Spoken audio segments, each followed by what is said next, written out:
Alors ici, en vidéo numéro 2, quand on multiplie avec des nombres décimaux, ici on a une question qui est un peu plus compliquée puisque ce n'est pas un nombre entier, on a deux nombres décimaux.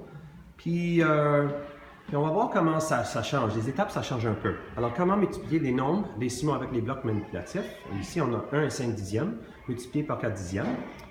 En première étape, toujours, estime la réponse. C'est étonnant combien d'élèves oublient de faire une estimation raisonnable. Alors, c'est très important de faire ça parce qu'enfin, il va falloir comparer l'estimation à ta réponse. Alors, ici, on a deux estimations. On arrondit en haut, 2 fois 0.5 ou 2 fois 1,5, c'est égal à 1. Ou deux groupes de 1,5, c'est égal à 1.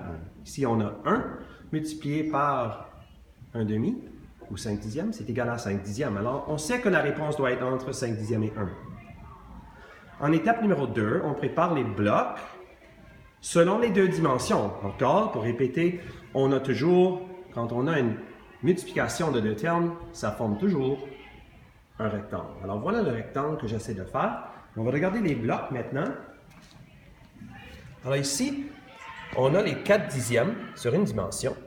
Puis là, on a 1 et 5 dixièmes à l'autre.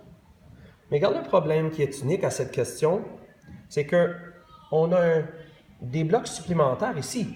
Mais ce sont des réglettes et je ne peux pas les briser pour former mon rectangle. Alors, on fait une substitution. On enlève les réglettes, puis on ajoute les morceaux de centièmes. Ce sont des centièmes. Alors là, je suis capable encore de maintenir mon rectangle de 4 dixièmes et de 1 et 5 dixièmes. Et ça forme le rectangle que je voulais en première place. Et voilà, ça nous emmène à notre prochaine étape qui est remplace les réglettes avec les blocs de centièmes puisque les réglettes sont trop grandes pour former notre rectangle et les dimensions 1 et 5 dixièmes par 4 dixièmes. Alors on voit le visuel de ça. Et finalement, il faut compter tous les blocs, le total de blocs 10. Alors, on a les 4 dixièmes, les 20 centièmes qui est égal à 2 dixièmes, c'est la même chose. Et voilà le total de 6 dixièmes.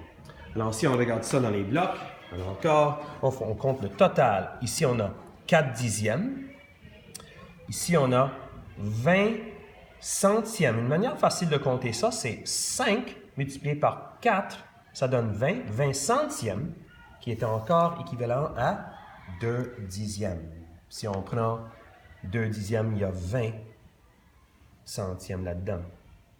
Alors, voilà notre total de 6 dixièmes. Et pour confirmer, on fait étape numéro 5 où on a une vérification. On a dit que la réponse est 6 dixièmes et l'estimation, ça doit être entre 5 dixièmes et 1. Alors, ça a du sens. Voilà.